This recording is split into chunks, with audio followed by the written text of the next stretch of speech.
Good morning, everyone. Welcome to the Okyoji Sunday Dharma Talk.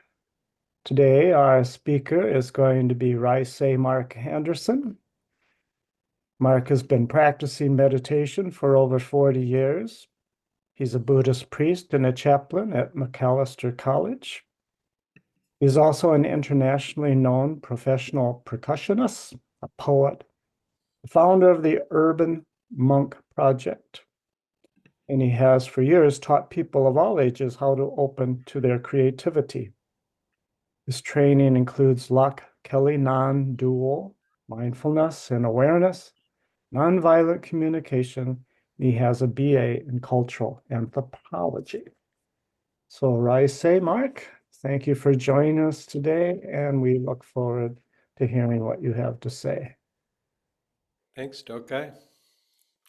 Nice to hear your voice. Nice to see some of you, familiar faces. Um, so I'm going to break a rule that I try to maintain most of the time, which is never apologize ahead of time for you know, the band isn't well enough rehearsed, or whatever whatever your issues are. It ends up predisposing people to have ideas about what you're about to do before you even do it. But I'm going to break that rule.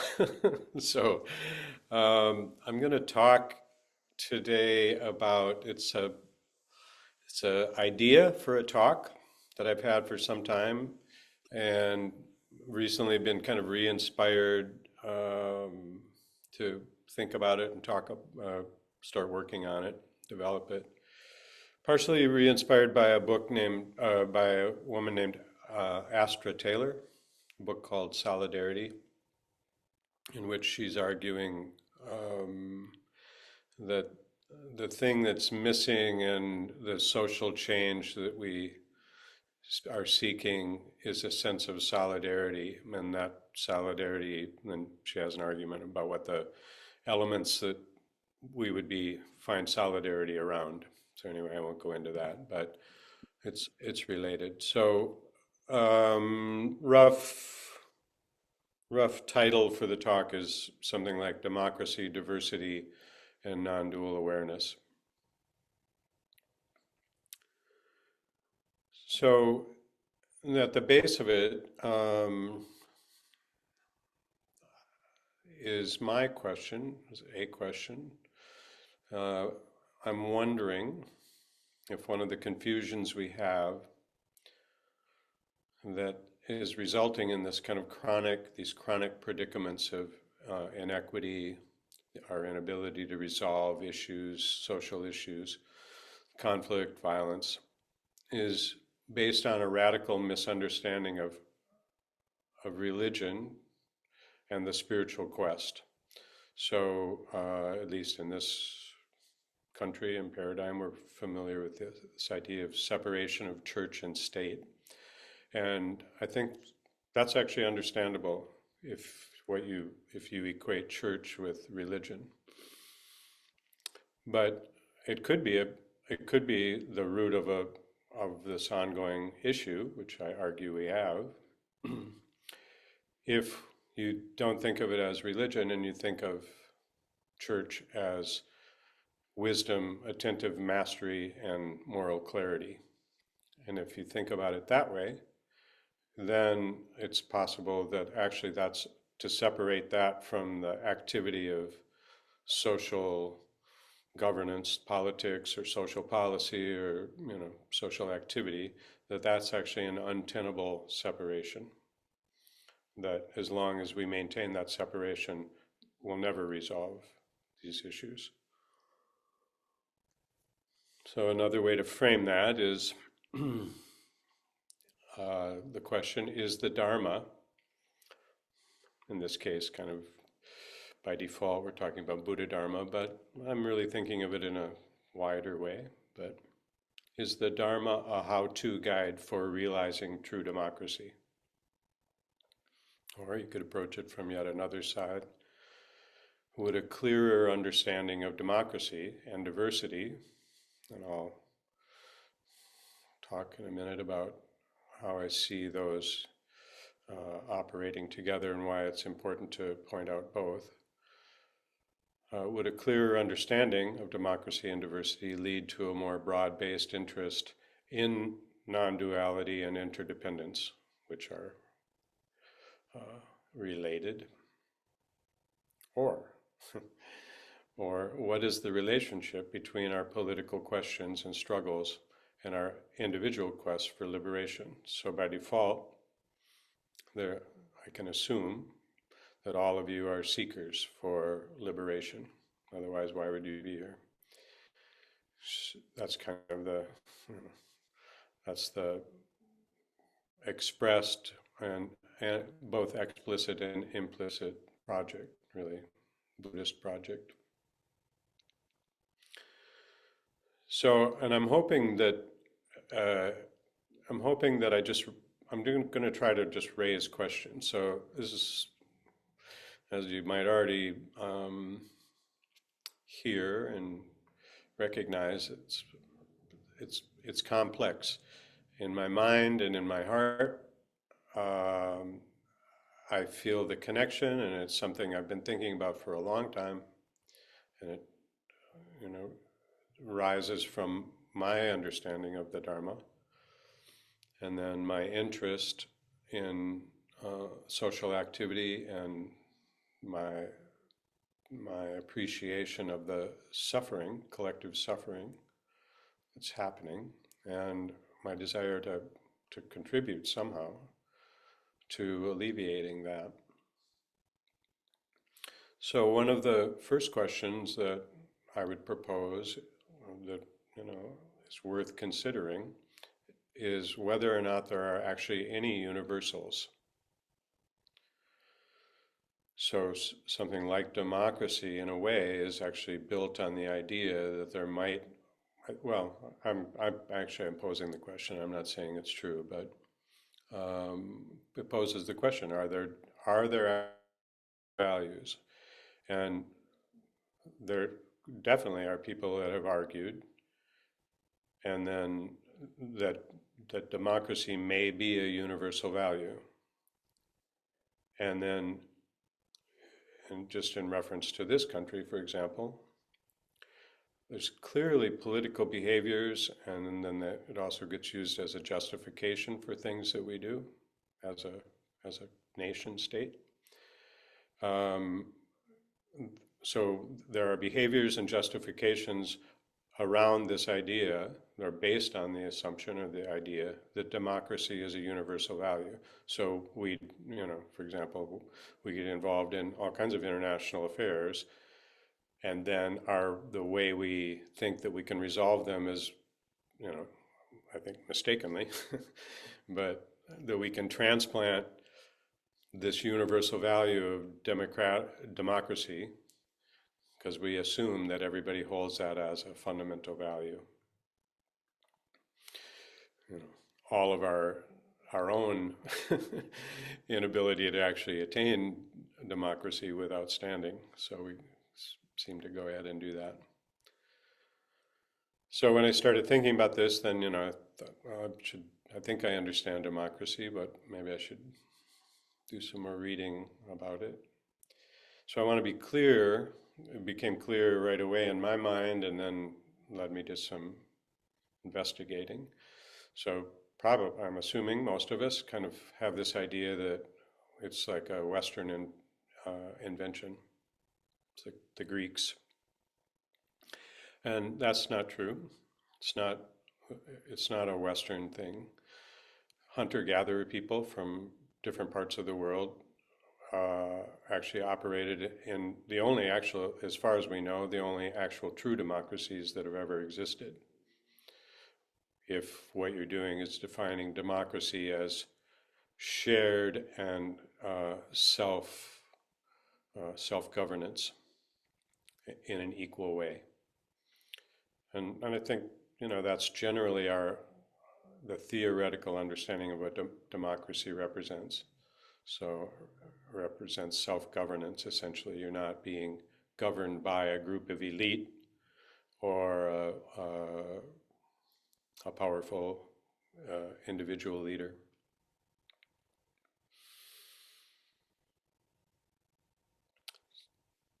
So I think for simplicity, it's, obviously, it's very complicated. And democracy as we know it, isn't really self-governance. And it does beg the question of whether or not that's actually even possible. Because what we have is a representative form of it. So we're not actually all involved directly in making decisions, which is what hunter-gatherer people were able to do, but they could do that by virtue of the fact that they lived in small groups.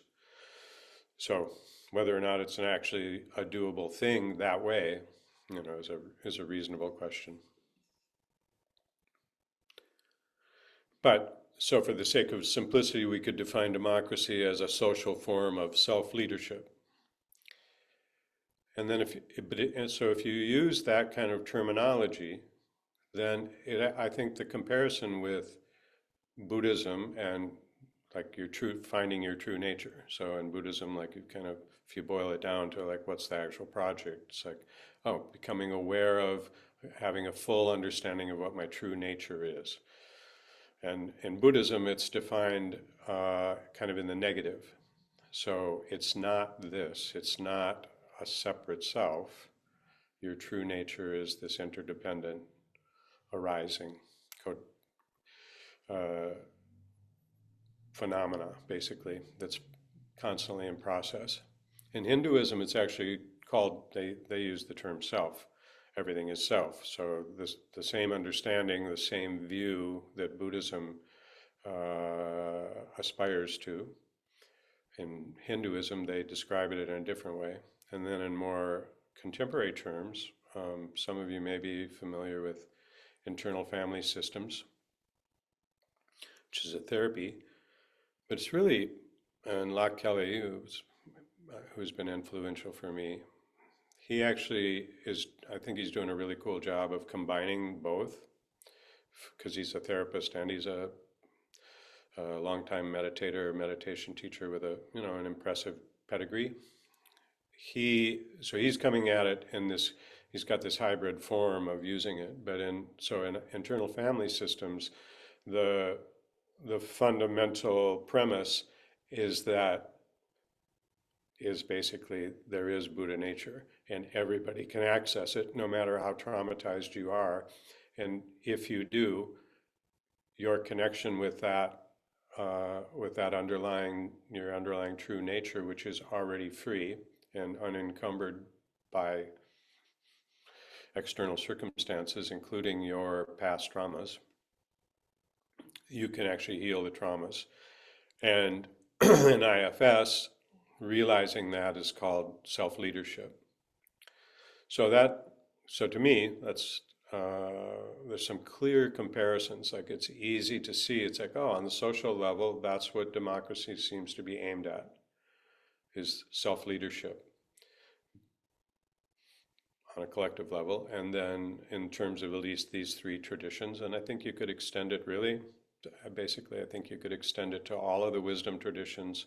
And if you start to look at indigenous systems of wisdom, you find really similar characteristics. And in fact, they were living it. So like in the indigenous systems, they all are connected to this kind of the sort of original forms of groups coming together, which would have been represented by hunter-gatherers. And they actualize it. So it's built into the way that they operate. It's all of the wisdom traditions, the traditional ones now that we think of, axial religions, for example, they all come out of societies after civilization. Civilization meaning building cities and turning in, because that's when stratified societies actually arose.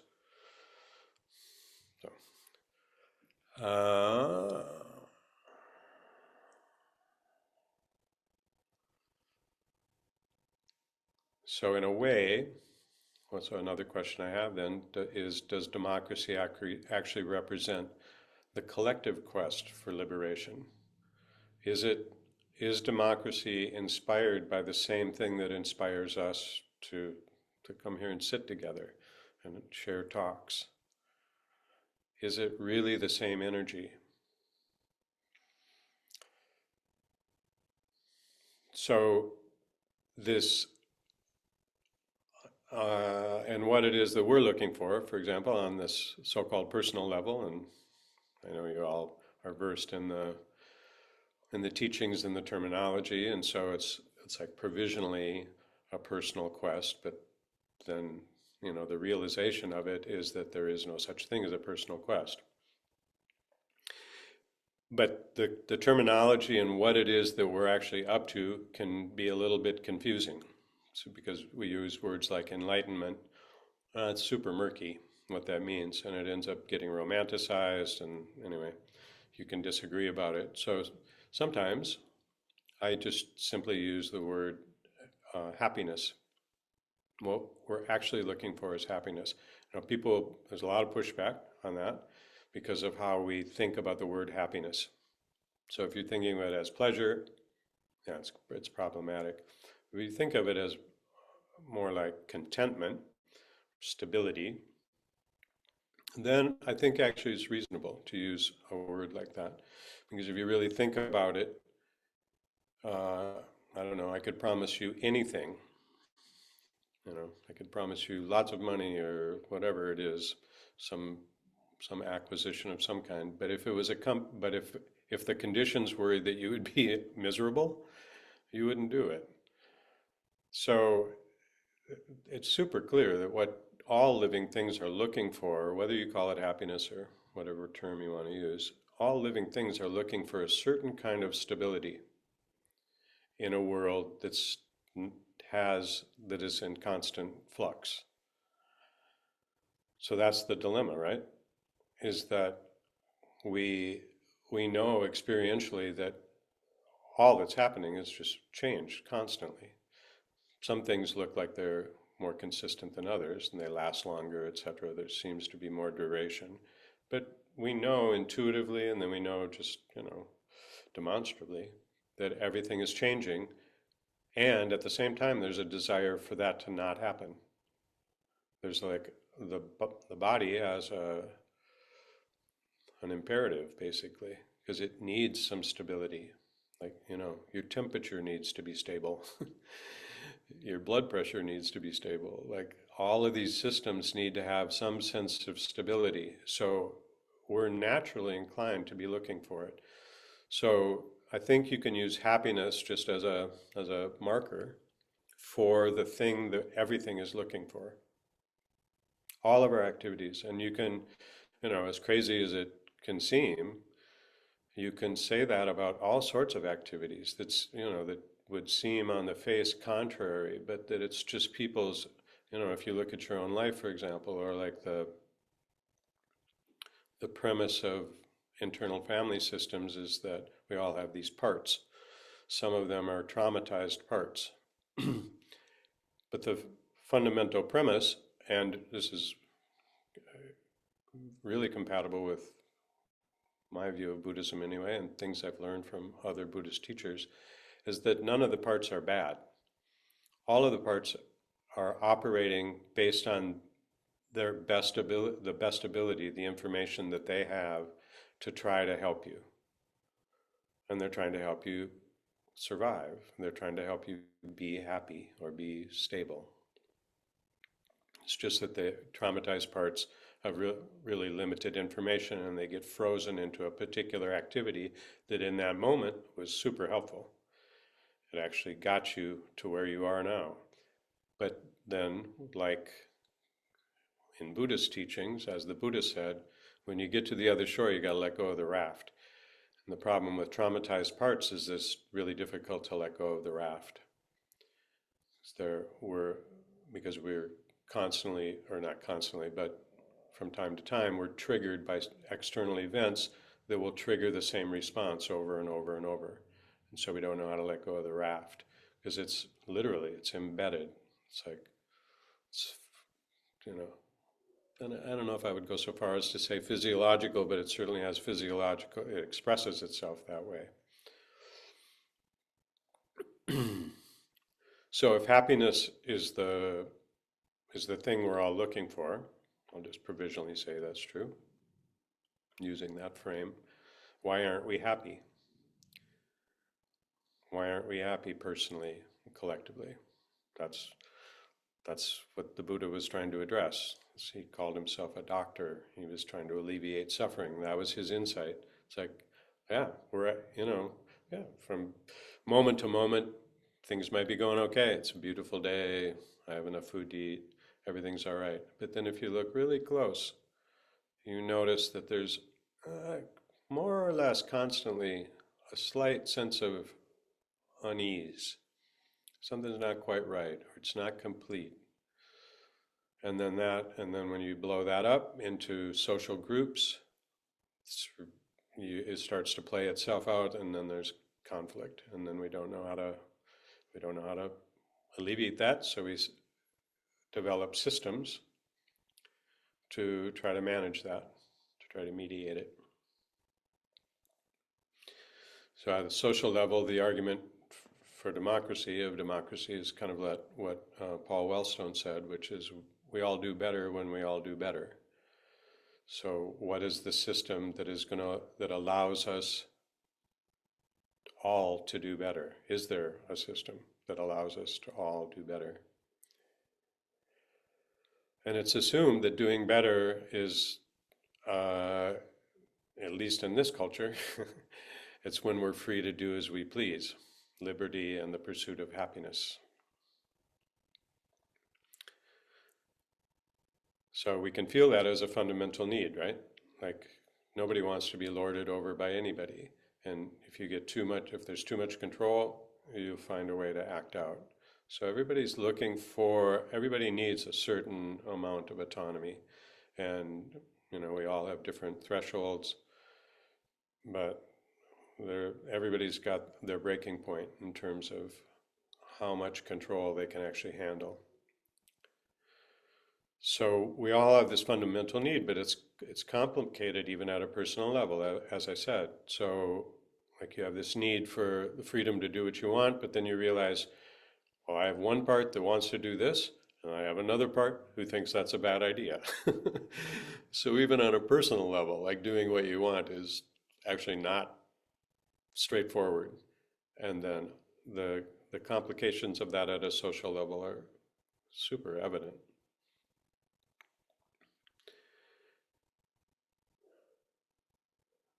So this brings me to where diversity comes in. So like these disparate parts, you could say on a personal level, is diversity, right? It's like there is no one way. Like you really like chocolate ice cream or whatever, but then there's like countervailing arguments. Too much ice cream isn't good for us, or I don't know, whatever. So even on a personal level, we see that the life kind of playing itself has inherent tension to it. It's part of how everything moves forward, is that there's this constant dialogue that's happening. And then on the social level, it's super easy to see that this diversity is the thing that ends up really hanging us up, basically. And then I would say that one of the things that happens, and I think one of the things that people that are interested in the stuff we're interested in and take up these kinds of practices, one of the things that becomes clear is you stop blaming other people, hopefully. Hopefully that lesson comes through right away, because you realize it's like, well, they're just doing the best they can with their own internal struggle. And you realize that the problems that are existing aren't based on others being a particular way. It might be based on others identifying themselves as being a particular way, and because you notice that that's true for yourself. The stronger you hold on to any particular identity, ultimately, conflict will arise because you won't be consistent. You aren't any particular thing or any particular way.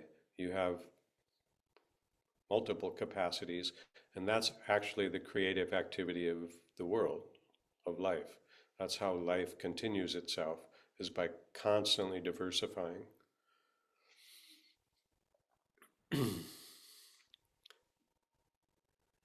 So one of the things that I observe around this attempt, both on a personal level and on a social level, to try to address this inherent tension of trying to be free and then having to deal with either your own, on a personal level, your kind of diversity, or on a social level, this sort of diversity, is that we have a tendency, and I can only speak really from my own cultural point of view, but we have a tendency to commit to ideas. So we commit to the idea of democracy, or we commit to the idea of Buddhism. But committing to ideas actually doesn't change anything, ever. It can't. It's only a commitment to practices that changes things.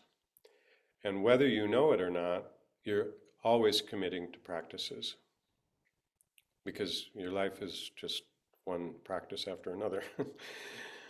And socially, what happens is we commit to practices, and those practices have inherent assumed values. So whatever it is we do, the way that we do it, the practice of it has values embedded in it. So if we're not clear about what those values end up being, we perpetuate them. And I mean, this would be a sidetrack, so I'm not going to go down there, but one of the people that I'm going to start referring to is a guy named Peter Hirschak. Some of you, I know, Kyoku knows about him, because we read him a long time ago. Dosho had us, I can't remember if we read a book or it was just an article, but I was really taken by it at that time, 25 years ago or whatever it was. And so I've continued to read him. He's really influential for me. And he really, I think he really identifies this issue of how it is that values are embedded, and then he takes up education, for example. So we know that education is a value, and we know that people that don't have access to education are at a disadvantage. So whether it's kind of in our own communities or something, like people that are, so for example, people that we think of as being in poverty. So one of the markers of poverty will be like lack of education, for example. But he points out that the way that we educate people already has embedded in it a worldview and a set of values that are actually themselves the cause of the problem. So trying to use education the way that we think of it to alleviate poverty, for example, is doomed to failure, because the way that we educate people is actually part of the reason we have poverty. It actually defines poverty in a certain kind of way. Now, that's a whole nother talk. But it's a super important issue, because the same thing happens in our personal spiritual quests. So the way that we think about and the practices we use, the practices that we use have values. And the practices we use, so all of us Buddhists in the West, for example, the way we think about those practices aren't the same way everybody thinks about those practices. We have a way of doing that based on our cultural framework. And I'm not saying it's good or bad, I'm just saying that that's true. And so the practices that we take up and the way that we do that is inevitably going to perpetuate certain kinds of values. So it's incumbent upon us to really look at how we practice, what we do, how we gather, and what are the assumptions that are underneath the way that we do that. Because whether it's our intention or not, the way we do things will perpetuate certain kinds of values. And those values not be consistent with what we're actually trying to achieve. So I'm not calling anything out. I'm just pointing out that that's something worth considering. So here's another thing that you can, I mean, hopefully I'm just going to throw a bunch of stuff out there for you to consider on your own. I don't have any answers for this, but so diversity, which I don't think it's controversial that, the world is just this miracle of creativity, basically. And life will find a way to, I mean, we don't even understand the implications of life. We have a super narrow view of what that even means. There are things that we call living things that, live under the sea and they can exist without light. I mean, we don't, so and lots of people walking around on the planet that really understand and experience rocks as living things. So where life begins and where it doesn't begin, we don't know. But what we can agree on, I think, is that it just diversifies itself. And just even in your own life, you can see how it is that you're constantly adapting. And even your own body is this super complex self-regulating system. That's basically one of the fundamental insight of Buddhism. It's like, the whole idea of no self doesn't mean there's no body. It means that there's not a driver. It's like you can't find somebody behind the wheel. Somehow your heart is functioning and your lungs are functioning, and somehow they talk to each other at least enough to keep this strange entity sort of viable for 80 years without there being somebody in charge. And then you blow that up and you realize, oh, that's what's happening. It's just constantly diversifying itself, and somehow there's a wisdom and intelligence that's seen, and that's our word for it anyway, seems to be operating at the base of this, but it can't be found. It's not located somewhere. So for me, the teaching of the middle way is really important relative to this idea of diversity. Because we struggle with diversity. So we struggle with being open to all points of view. And, Buddhists might be a little better at it than other people, but not all the time. It's super easy as a Buddhist I have this feeling a lot, or have had it a lot. It's like, oh, this is the right way.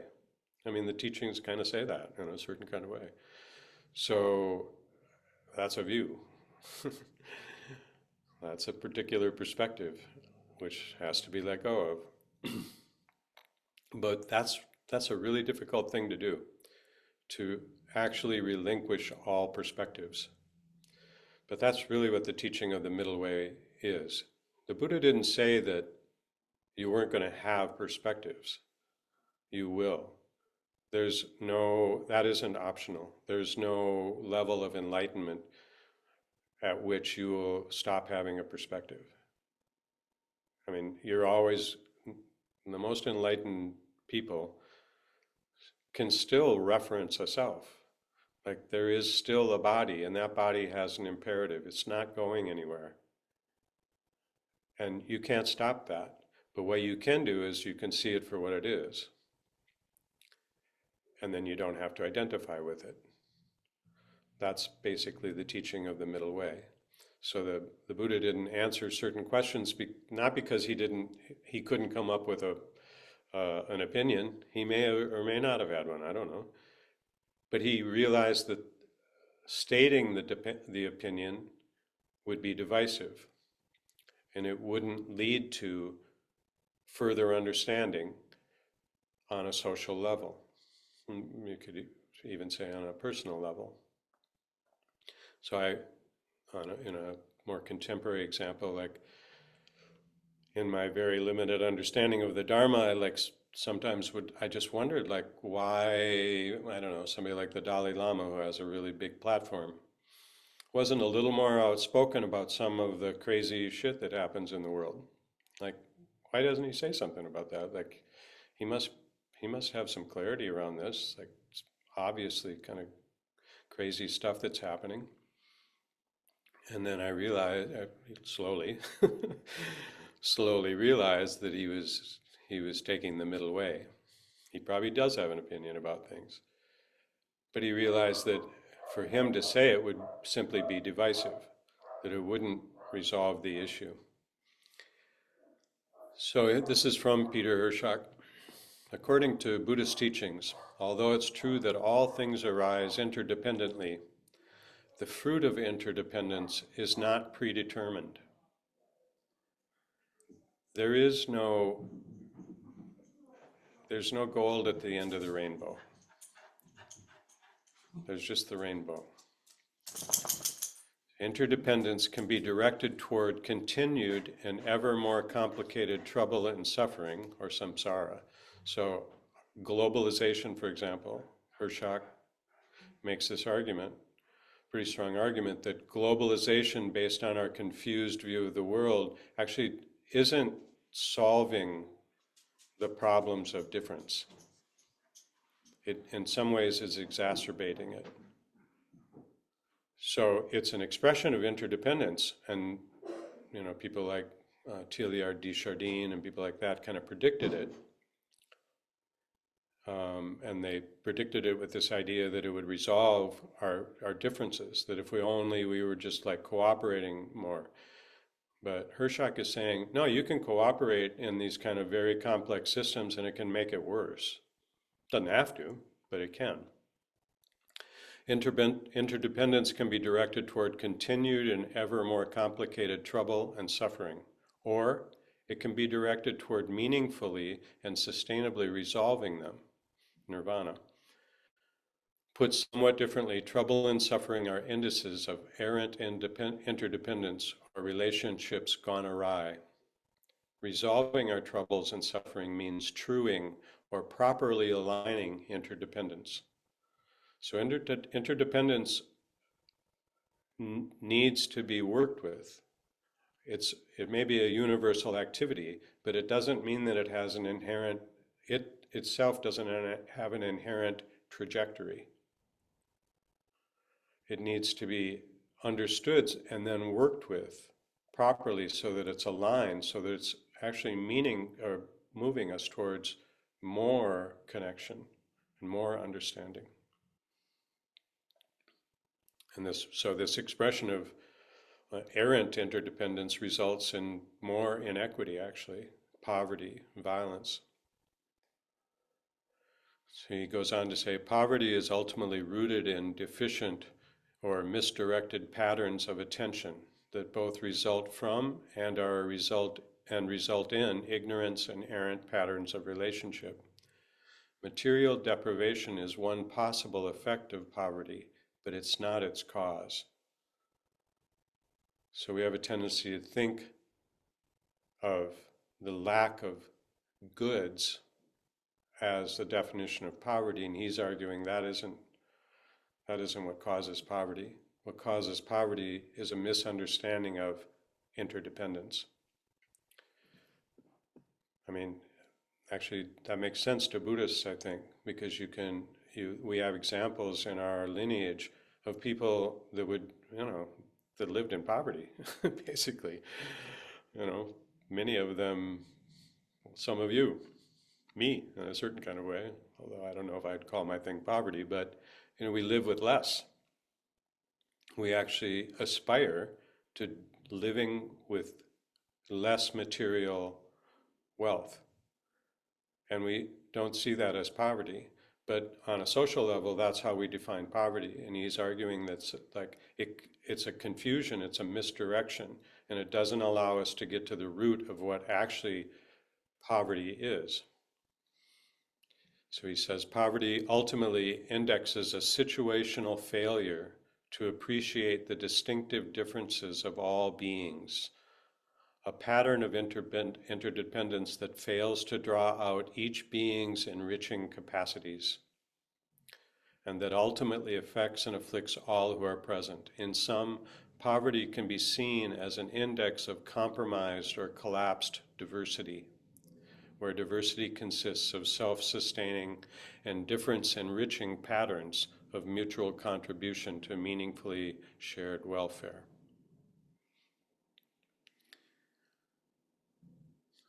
So I'll just say a couple more things and then I'll leave it and we can have a little talk.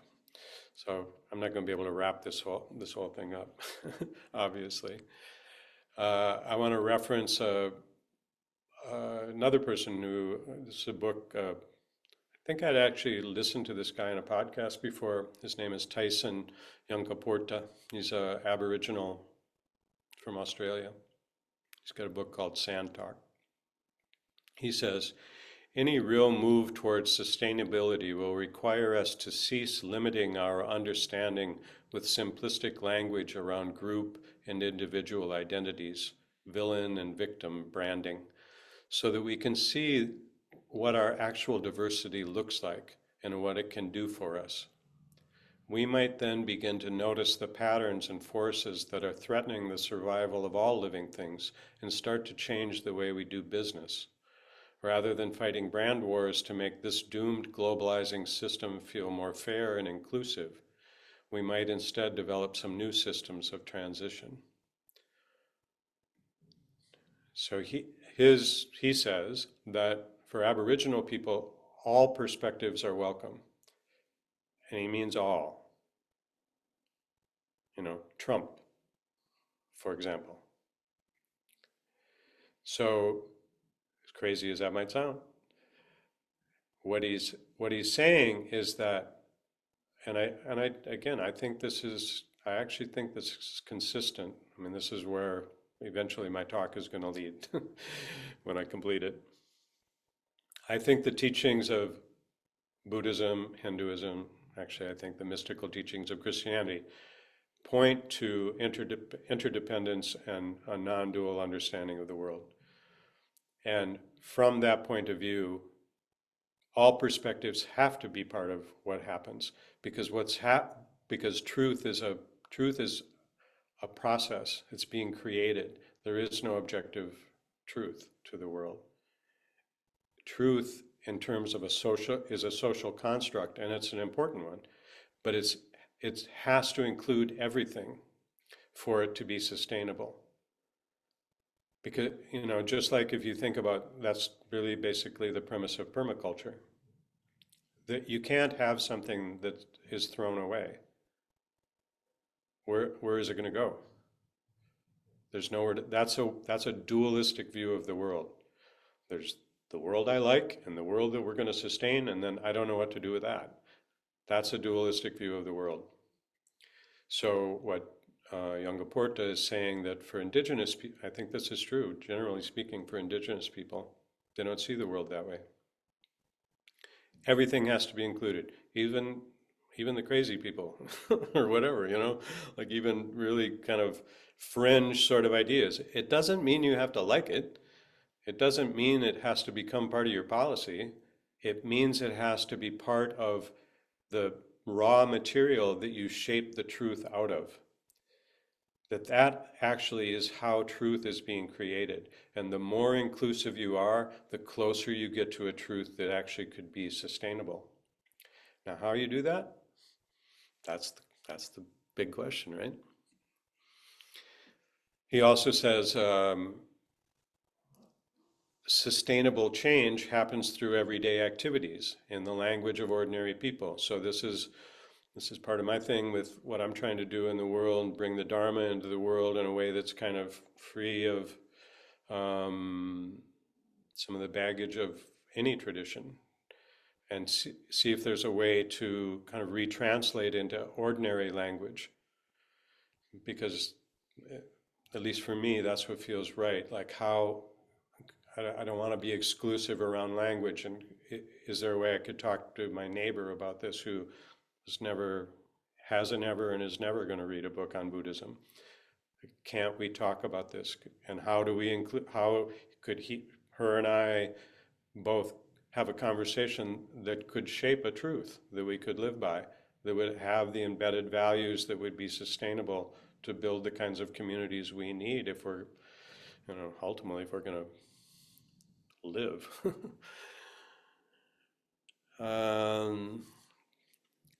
All right, so I'll just end with a couple of things here. So I'm going to reference Hongzhi, who I love a lot, great Chan master from China, and was, he's in the he was predecessor to Dogen. Dogen kind of came out of that Chan, was influenced by that Chan lineage, and Hongzhi is a non-dual teacher. Like his little pithy poems are both expressions of his awareness, his insight, and they're also practice instructions. So I think he's really powerful. So in one of his little writings, he says, "The field of boundless emptiness is what exists from the very beginning. You must purify, cure, grind down, or brush away all the tendencies you have fabricated into apparent habits. Then you can reside in the clear circle of brightness. Utter emptiness has no image. Upright independence does not rely on anything. Just expand and illuminate the original truth, unconcerned by external conditions. Accordingly, we are told to realize that not a single thing exists. In this field, birth and death do not appear. The deep source, transparent down to the bottom, can radiantly shine and can respond unencumbered to each speck of dust without becoming its partner. In other words, it can be open to all perspectives without having to identify or align it with it. The subtlety of seeing and hearing transcends mere colors and sounds. So the details, what's at the root, is more profound than the details. The whole affair functions without leaving traces and mirrors without obscurations. Very naturally, mind and dharmas emerge and harmonize. An ancient said that non-mind enacts and fulfills the way of non-mind. Enacting and fulfilling the way of non-mind, finally you can rest. Proceeding, you're able to guide the assembly. With thoughts clear, sitting silently, wander into the center of the circle of wonder. This is how you must penetrate and study. The teachings of the middle way is aimed toward the facilitation of sustainable functioning and interdependence. And finally, more words from Peter Hirschach. The contrast of competence and virtuosity. So Hirschach he often sort of defines or refers to like the culmination of the Buddhist project as virtuosity, essentially. And he's contrasting what he says is this system, when I was referring to education, but he's talking about a Western mind system that is really seeking control, standardization and control. And so he's calling it competence in this case. The contrast of competence and virtuosity must be understood in this context. Virtuosity is not a function of coming into individual possession of some set of consummate abilities. Instead, virtuosity arises as a distinctive, resolutely appreciative quality of contribution associated with superlative expressions of insight into relational dynamics, situational attunement, and aptness of response. In Buddhist terms, virtuosity is the meaning or expressed function of cultivating wisdom, prajna, attentive mastery, samadhi, and moral clarity, sila. All right, I know that was a lot, It was a little disjointed. I'm still working on it, but that's what I have. So I'll open it up. If anybody has any comments or questions?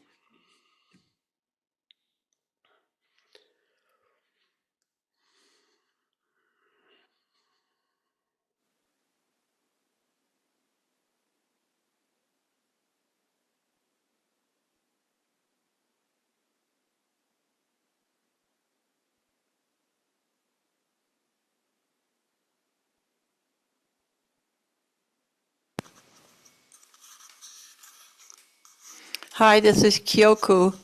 Hi, Kyoku. Hi. It would help me if you could give a story, an example, an experience that kind of highlights or sheds light on, so what does this look like, when I get up in the morning or, get on the bus or, so just I would like to get a better feel for how this conception or understanding, what it looks like in a recognizable everyday life. Hmm. Yeah, that's that's that's the question. So getting on the bus is a good one. I don't take the bus a lot, but occasionally I do. And if you take the bus here in the city, um,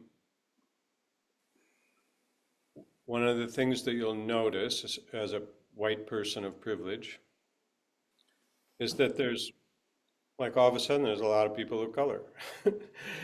And there's a lot of, and there's all kinds of shenanigans going on, like whether it's the bus or the train. Like, like, you know, sometimes you see, like, I've seen crazy stuff, like really crazy stuff. One guy, I saw a guy who, I don't know what he had done. He clearly had actually, taken somebody's money. I don't know. He'd done something to this dude.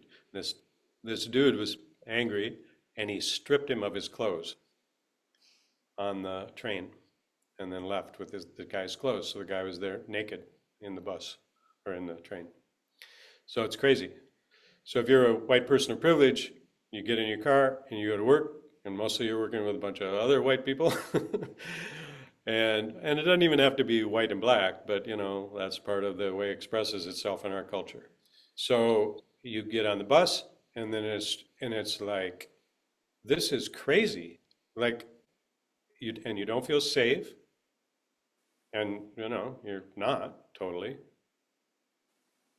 And you don't know, like, well, how are we going to do this, or what are we going to do? And so then we have, like, well, is it poverty, is it education, is it racism? Like, how are we going to resolve these issues? And the way we think that we're going to resolve these issues is by realizing democracy. And I'm not arguing that that's not the way to do it. I'm actually arguing that might be true. That might be the definition of a social construct that would allow us to actually address these things.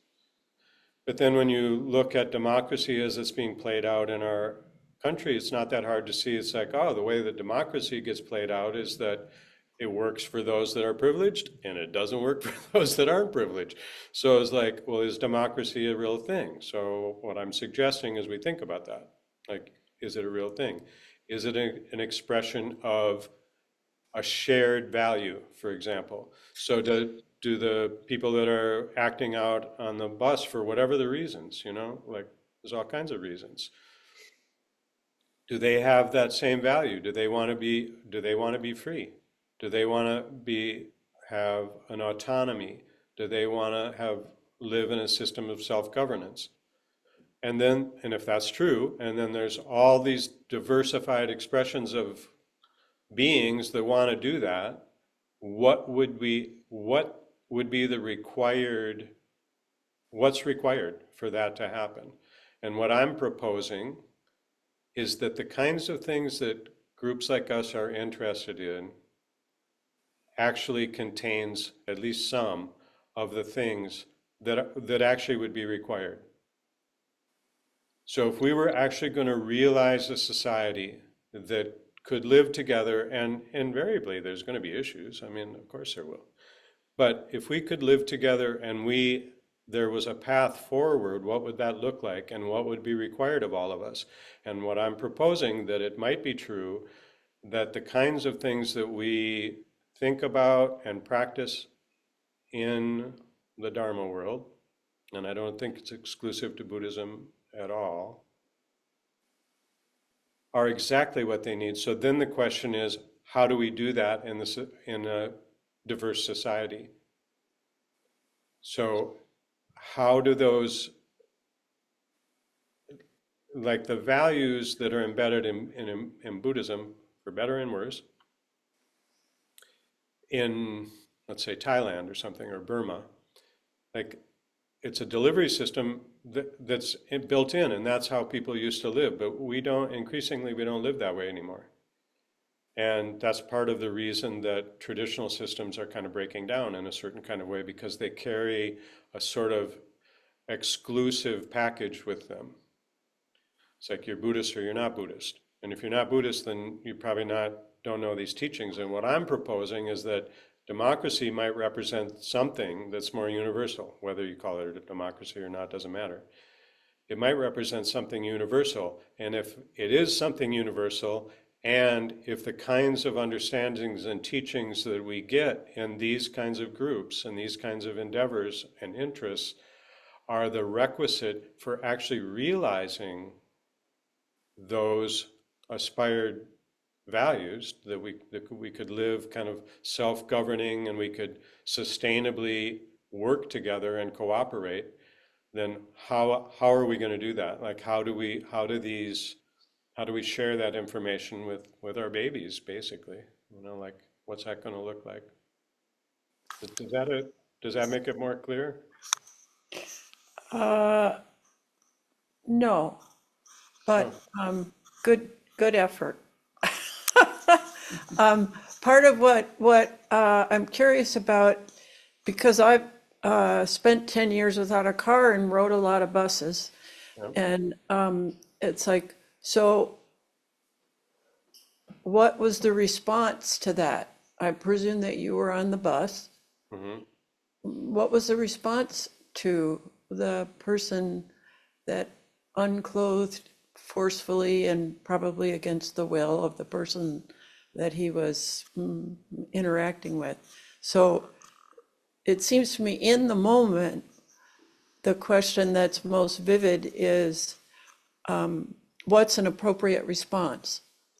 Yes, yes. And So, and and it's kind of like it's not something usually we figure out beforehand. It comes more from entering into the present moment in my own experience. But it certainly raises the question, how do I want, how do I want to respond? How do I want to work with this just right now? right. Yeah. So, okay. Yeah. So there's right now, which is, the most important thing because that's all there actually is. And, and there also is, so there also is, like, we're making decisions as groups, and we make decisions as groups. And so that's also a right now. And the way we make decisions as groups and the way we do, so it's both and, I think. And so in the moment, so for example, in that particular situation, as you can imagine, I was like, what do I do? How do I help out? When there was the conflict, it was super clear, like me stepping in the middle wasn't going to help. And I wasn't the only one there. Like there was a whole bunch of us watching the situation. And so I felt pretty secure that none of us were going to let the guy get stabbed, for example. I mean, who knows if it would have happened really quick. But we were watching. There were people that were watching. And then I felt like, yeah, stepping in the middle right now, because clearly the guy that got stripped of his clothes had done something. Like he wasn't innocent in the situation. So like this is a process that's been going on. So anyway, there's a critical situation, and yeah, so we do our training so that we are able to, as I said, like what Hershock calls it is virtuosity, that we're able to actually improvise in the moment in a way that creates more cohesion, that moves us in that direction. My, and I'm not discounting that. I think it's super important. And then the talk is a little more of a, 3,000-foot view of like, there's that, and that's super important. And that's like, you could say the most important thing, but it's not the only thing. And what I probably didn't do a good job of pointing out is that you can be in systems that are trying to do the right thing and trying to be a kind person and all that, and the system you're in can still be implicated in the continuance of not being sustainable. It's possible to be a nice person within the context of a system that is not sustainable. Just doing the right thing in the moment doesn't mean that we're actually taking care of the bigger picture in a way that is going to include everybody. Because ultimately, that's what it's going to take. So.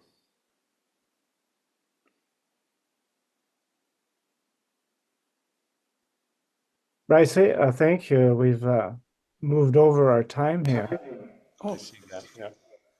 And so I think we should maybe move along. Sounds good.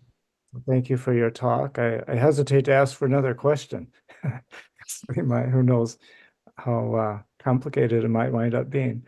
In any event, thank you again. And so let's see. I'm supposed to give the coming up next, and you know what? I forgot to look at the list for that, and so who knows what's happening next? Next week, I believe it's Stephen Butcher, who's going to give the talk. I think I remember that correctly. And you can check on the website for those coming after him. And let's see. What's the next Hokyoji event? Anyone know? Bo, Dozen, Kyoku? Helen Wallace's Qigong group. The Qigong group next week, and Yeah, then the week. that's a private event, however. So,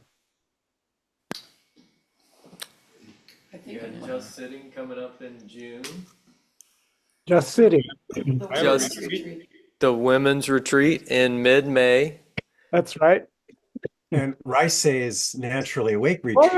yeah, right. There we go. Thank you. That's the next event.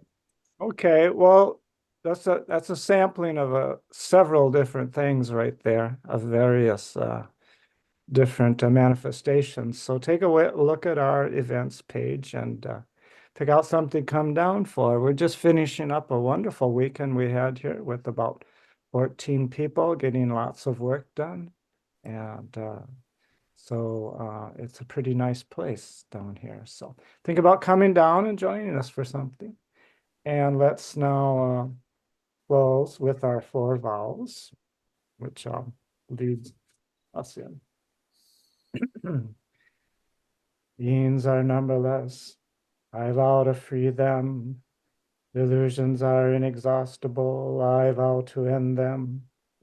Dharma gates are boundless. I vow to enter them. The Buddha way is unsurpassable. I vow to realize it.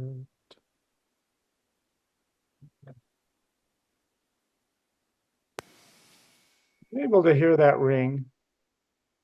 Nope. Okay, I'll do it again.